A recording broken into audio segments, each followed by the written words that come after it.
Jesus endireitou o corpo e disse a eles: Quem de vocês estiver sem pecado, que seja o primeiro a atirar uma pedra nessa mulher. Depois ele se abaixou outra vez e continuou a escrever no chão.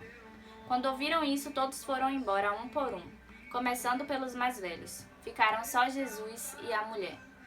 E ela continuou ali, de pé. Então Jesus endireitou o corpo e disse: Mulher, onde estão eles? Não ficou ninguém para condenar você? Ninguém, Senhor, respondeu ela. Jesus disse: Pois eu também não te condeno. Vai e não peque mais. Então, eu era o tipo de pessoa que me influenciava com muita facilidade. Eu não era o tipo que influenciava as pessoas, elas me influenciavam. Eu não tinha uma personalidade muito forte. E o que as pessoas estivessem fazendo, eu queria fazer também, porque eu sabia que assim eu iria ser aceita com mais facilidade. Eu queria desesperadamente fazer amigos e ser aceito por essas pessoas. E fazendo o que elas faziam, eu conseguiria isso. Então eu era do tipo de pessoa que se você me chamasse para beber, eu topava. Se você me chamasse para fumar, eu topava. Se você me chamasse para ir para uma rave, para uma balada, se você me chamasse para fazer o que fosse de bom e o que fosse de ruim, eu tava indo com você, porque eu sabia que assim você seria meu amigo e eu seria amada de alguma forma. Era esse o meu pensamento. E ainda que eu tivesse tido uma criação boa, ainda que eu tivesse tido uma mãe boa, tios bons, que me ensinaram o que é certo e o que é errado, que me ensinaram que estudar me levaria a um lugar melhor, eu optei por fazer o que era errado. Eu optei por ser aceito por pessoas quando eu já tinha o amor da minha família. E eu era literalmente muito desbloqueada. Eu experimentei o fumo bem cedo e até hoje eu não sei onde é que eu tava com a cabeça quando eu fiz isso. E me dói um pouco falar sobre essas coisas assim, de forma tão ampla. Não porque eu tenha culpa ou porque eu tenha remorso, muito pelo contrário. Hoje eu não me culpo mais, hoje eu não me condeno mais, porque eu já me arrependi daquele que era digno de todo o meu arrependimento. Me dói porque eu sei que talvez tenha familiares meus vendo esse vídeo e eu nunca falei pra eles de uma forma tão aberta. Eles sabem de uma parte, mas não sabem de tudo. Então, se tiver algum familiar meu ouvindo isso e vendo esse vídeo, eu quero te dizer que eu amo você e que hoje eu não sou mais essa pessoa. Hoje eu sou livre de todos os vícios e hoje eu tenho valor em Jesus. Enfim, como eu tava falando, eu experimentei bem cedo. Então eu sempre estava em rodas de pessoas que faziam uso da maconha também. E em uma dessas rodas eu conheci uma pessoa, eu me envolvi com esse rapaz e a gente começou a namorar. E aquilo que tinha sido apenas uma experiência para mim virou parte da minha vida. Eu conheci esse mundo de forma mais ampla porque ele fazia isso. E eu não tô culpando ele, afinal minha cabeça sempre foi meu guia e se eu fiz foi porque eu quis. Mas ele me apresentou esse mundo de uma forma mais ampla e eu me joguei, eu mergulhei de cabeça nisso. Eu namorei durante 10 meses com essa pessoa. Eu mudei totalmente o meu jeito de ser. Meus familiares perceberam que eu não era mais a mesma pessoa. Eu brigava com ele todos os dias a gente brigava, era um relacionamento de extrema possessão, era um relacionamento de mágoas, a gente usava palavras que feriam um ao outro o tempo inteiro e com isso ainda tinha o peso das drogas que a gente usava e que afetava a nossa mente. Então, meninos e meninas que estão vendo esse vídeo e que tem um relacionamento possessivo, eu quero te falar que isso não é amor. Isso nunca foi amor, porque quem ama confia. E o exemplo vivo disso é Deus, que me curou, que me resgatou e confiou em mim porque me amava, ainda que eu tivesse com todas essas falhas. Se alguém te ama de verdade, essa pessoa vai te deixar livre. Ela vai te deixar livre para voar. Ela vai te deixar livre porque ela confia em você. E se tem algo que demonstra que essa pessoa não confia em você, isso não é amor, isso é paixão. E paixão vai embora junto com a beleza exterior, mas o amor te leva direto para a eternidade. E quem me ensinou isso foi o dono do amor. Eu namorei com essa pessoa e a gente brigava muito, muito. Eu cheguei em um nível em que as drogas já estavam afetando muito a minha mente e eu fiquei com uma depressão profunda. Eu acordava todos os dias chorando e eu chorava muito. E a minha mãe percebeu isso, só que chegou uma época em que minha mãe me via chorando todos os dias e ela começou a não se importar mais.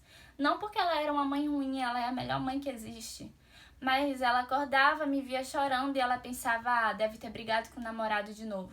O que ela não sabia é que eu tava com uma depressão profunda e que todos os dias eu pensava em me matar. Todos os dias eu pensava em suicídio, em tirar a minha própria vida, porque eu não via mais sentido em viver daquele jeito. Eu me emociono quando eu falo isso porque é como se eu pudesse sentir a angústia que eu senti naqueles dias, sabe? Eu lembro que eu ouvia umas músicas, uns covers de Thales Roberto no YouTube, e essas músicas, elas transmitiam vida pra mim. Elas me davam algo que há muito tempo eu não tinha. Elas falavam do amor de Deus e do quanto Ele era misericordioso, e era exatamente daquilo que eu estava precisando naquela época, algo que eu não encontrava em ninguém, nem em minha família. E essas músicas me fizeram bem. Eu lembro que eu postava fotos e eu sempre colocava essas músicas na legenda das minhas fotos. Só que era hipocrisia, porque eu não estava vivendo nada daquilo. Então, teve um dia que eu acordei muito mal mesmo. E nesse dia foi o dia em que eu mais tive vontade de me matar. Eu não via sentido para viver. E eu tava cansada e eu namorei com essa pessoa durante 10 meses. E nesses 10 meses era como se eu não lembrasse da existência de Deus. Eu não falava mais com ele como eu falava antes. E nesse dia em que eu acordei mal, querendo tirar a minha vida, eu lembro que essa pessoa veio aqui me buscar pra gente poder ir comer. E quando eu tava descendo as escadas do prédio, eu olhei pra cima e eu fiz uma breve oração. Eu falei, Deus, me dá um sinal. Deus, me diz o que eu devo fazer, me diz esse relacionamento pra mim, me diz o que eu tenho que fazer em relação às drogas e me mostra o rumo que você quer pra minha vida. Eu te peço um sinal hoje, porque do jeito que tá, não dá mais. E aí eu desci pra me encontrar com essa pessoa com a convicção de que Deus tinha me ouvido e que Ele ia me responder.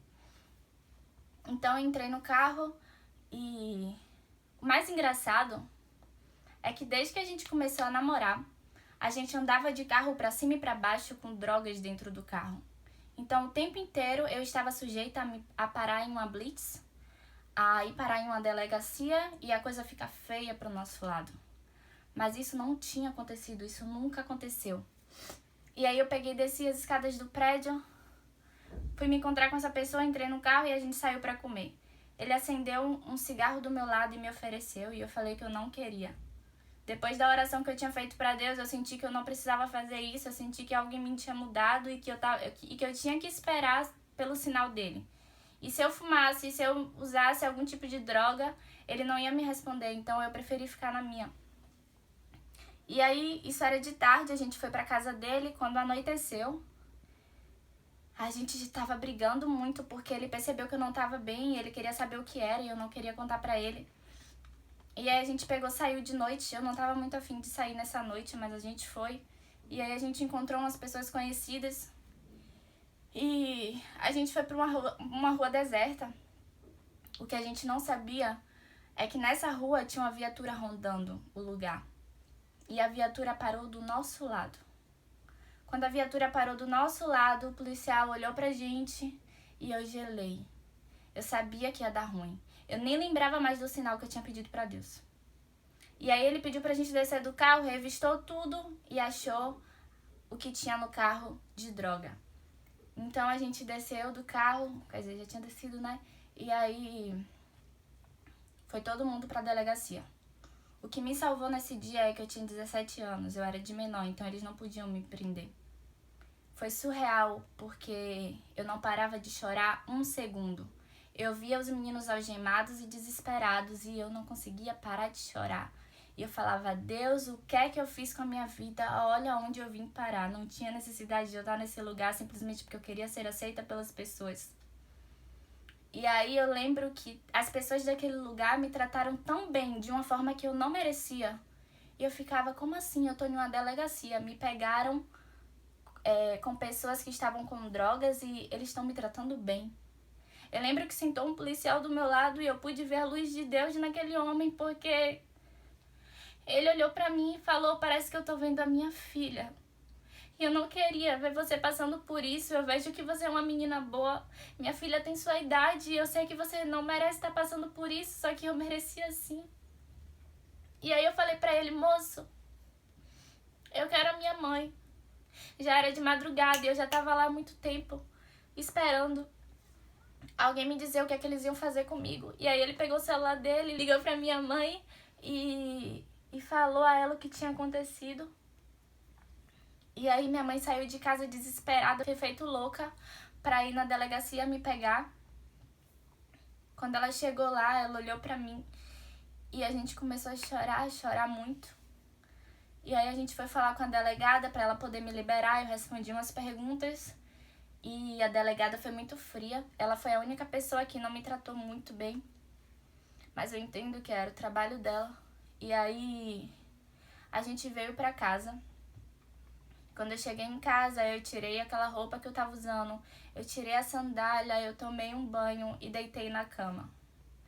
Eu me joguei na cama de minha mãe, ela deitou do meu lado e minha mãe me ninou naquele dia, ela me chamou de filha, ela falou que me amava, ela me acolheu e eu não merecia que ela fizesse aquilo comigo, porque eu tinha dado muito desgosto a ela naquele dia.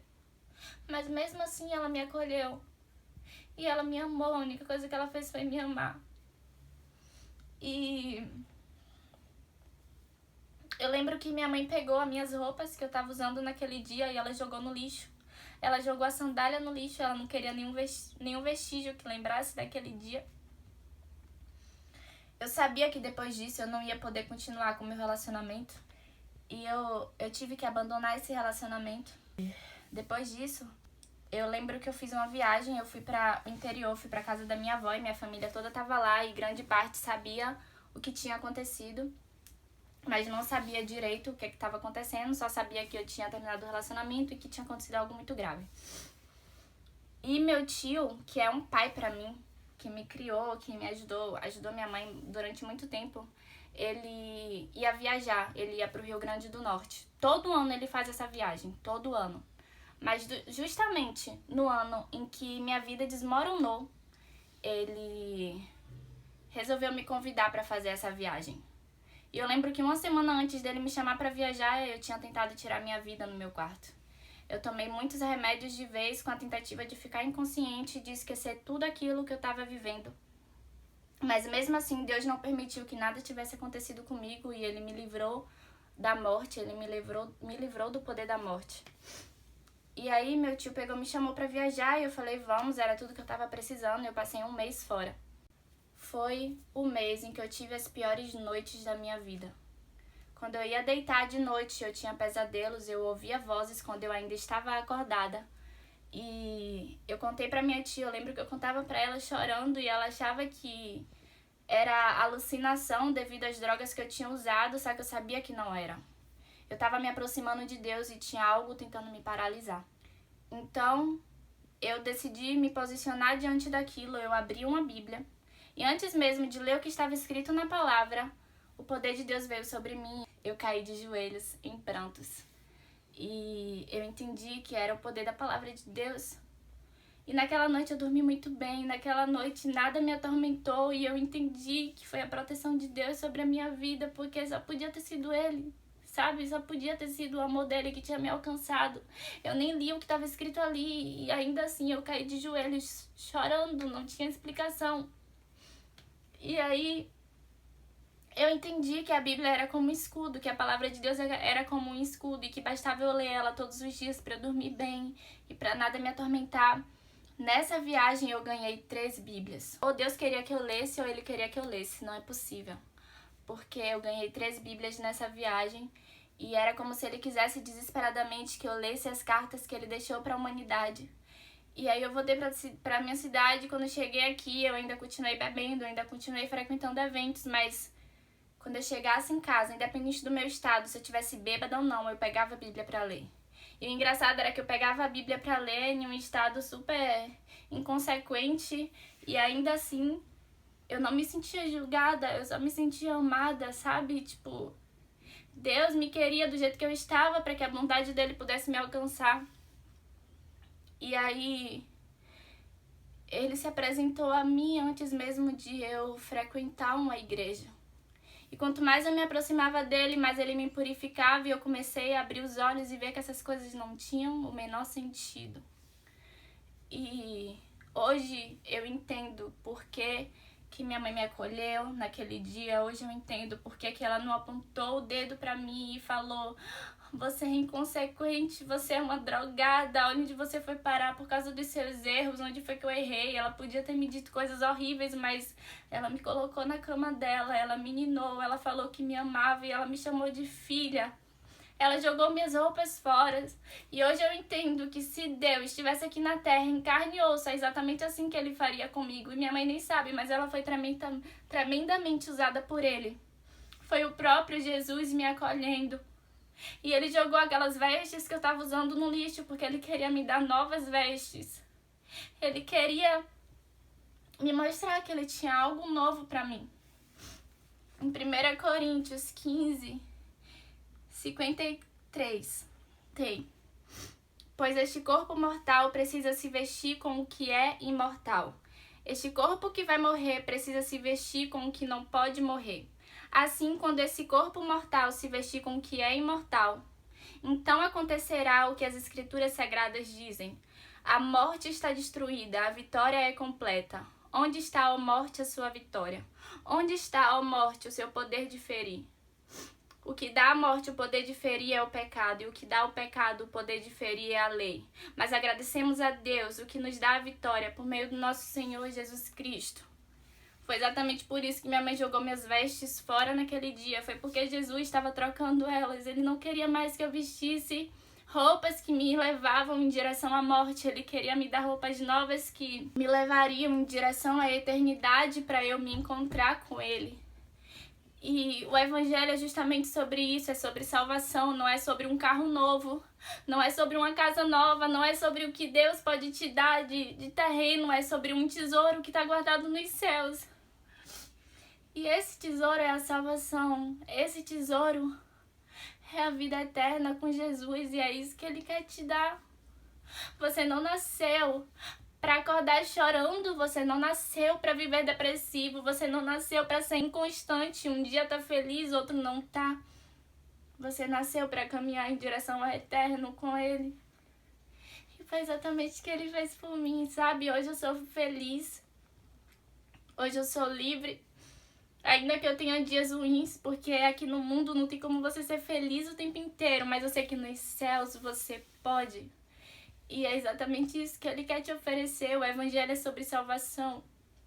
Sabe, as pessoas querem fazer da igreja um mercado e é por isso que tanta gente está abandonando o templo, por isso que tanta gente está se afastando de Deus.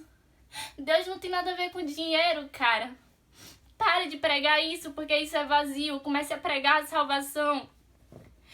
Eu tava com receio de me expor assim pra vocês, porque eu sei que vai ter muita gente que vai me julgar. Mas não existe pecado menor e pecado maior, existe pecado. E é esse pecado que Deus quer tirar de você. Foram por pessoas como eu e como você que pregaram Jesus em uma cruz. Porque a gente não tem a capacidade de reconhecer o amor de Deus. Sabe, o evangelho é sobre salvação, não é sobre um mercado que as pessoas querem fazer na igreja. Não é sobre você chegar lá e dar sua maior oferta, porque assim Deus vai te entregar um carro novo. Se você quer um carro novo, trabalha. Se você quer uma casa nova, trabalha. Seja lá o que você quiser, corre atrás e Deus vai te ajudar. O evangelho é sobre salvação, é sobre vida eterna, é sobre um amor incondicional. Talvez você enxergue Andresa nesse vídeo. Talvez você enxergue os meus pecados nesse vídeo. Mas nesse testemunho eu só enxergo Jesus. Eu não enxergo o pecado, eu enxergo aquele que tirou o pecado de mim. Eu amo você que está assistindo esse vídeo porque o maior amor me ama e não tem como eu não te amar quando esse amor começou a habitar em mim. E esse vídeo é por amor a pessoas, é porque eu amo a sua alma e eu sei que ela tem um destino melhor pra ir. Por isso eu desejo paz pra você, paz pra sua família e um beijo.